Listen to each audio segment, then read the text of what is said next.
خب من این اکسل رو یک مقدار زیباتر کردم برای اینکه چشمم اشتباه نکنه موقعی که دارم دیتا رو میخونم. هرچی این کارها رو بیشتر انجام بدید دستتون میخوابه، تو خوندن دیتاشم کمتر اشتباه میکنید و اینجور چیزها.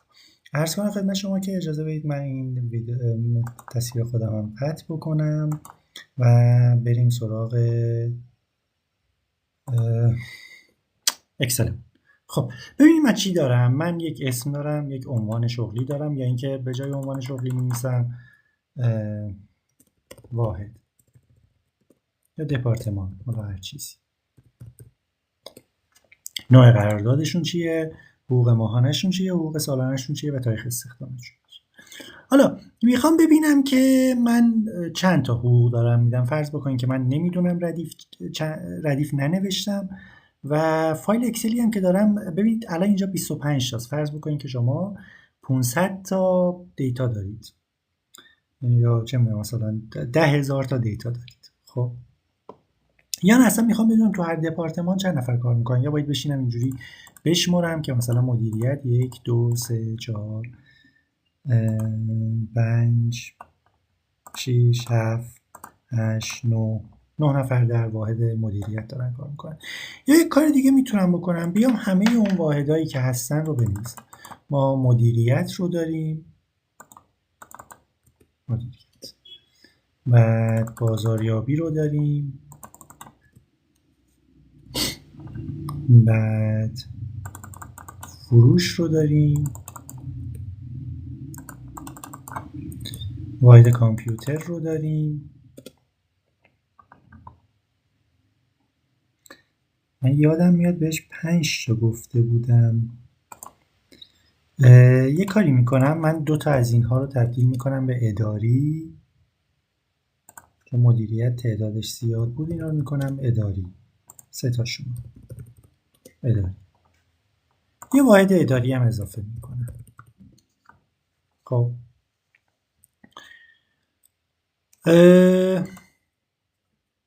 یه تعداد کل اینجا می نویسم. من اگر بخوام بدونم که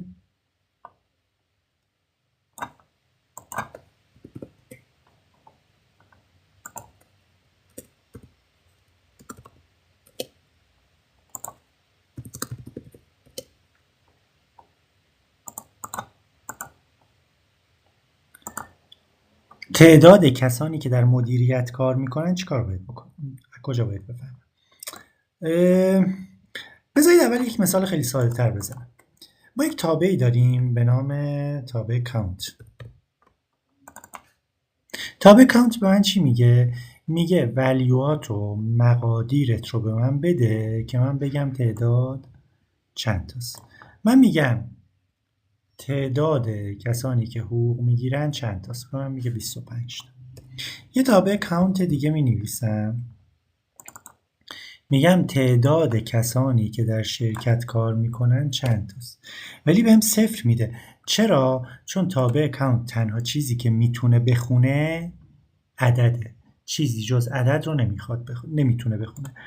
اما آیا فقط عدد رو، یعنی تابع دیگه ای نداریم که چیزی به جز عدد چیز دیگه ای رو بخونه؟ چرا داریم؟ ما یک تابعی داریم به نام count A که تکست رو هم میخونه. من اگر این رو انتخاب بکنم بهم میگه تعداد کسانی که در شرکت حضور دارند، در این لیست تا حضور دارند 25 نفره. بسیار همالی.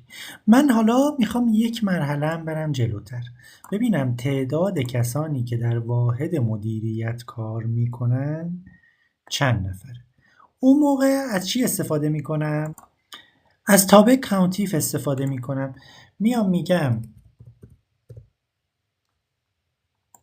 کانتیف، خودش داره میگه به من رنجت رو بگو. میگم رنج من اینه، یه کاما بزن. حالا چه شاخصی، چه معیاری میخوای استفاده بکنی؟ من میگم اونایی که مدیریتن به من بگو که چند تا. میگه 6 نفر کلا دارن تو واحد مدیریت کار میکنن. من این رو کپی میکنم، قسمت دوم ولی به هم 0 میده. چرا؟ چون من که این رو منتقل میکنم به قسمت به سلول کناری، اکسل منبع من رو هم منتقل میکنه به سلول کناری. من اینجا چیزی به اسم بازاریابی ندارم. یا میتونم این رو بیارم اینجا و اینتر بزنم و من میگه 5 تا، یا اینجا میتونستم یه کاری بکنم، مگه من همه اینها رو از اینجا بازخوانی نمی کنم. خب میام میگم من اگر F4 بزنم،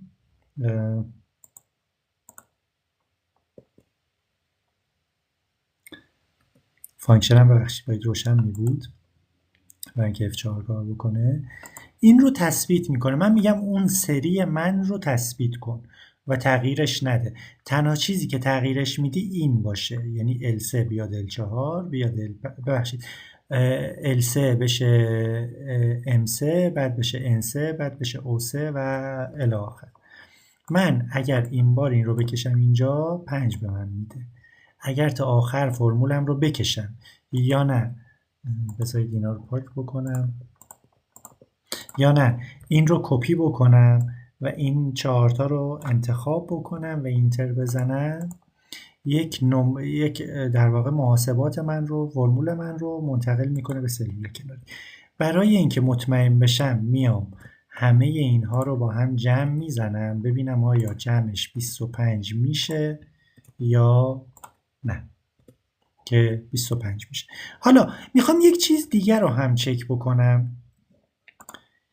میخوام چی رو چک بکنم؟ میخوام این رو چک بکنم که من توی نوع قرارداد 2 دسته قرارداد داشتم دیگه، یا قراردادی بودن یا استخدامی بودن. میخوام چک بکنم که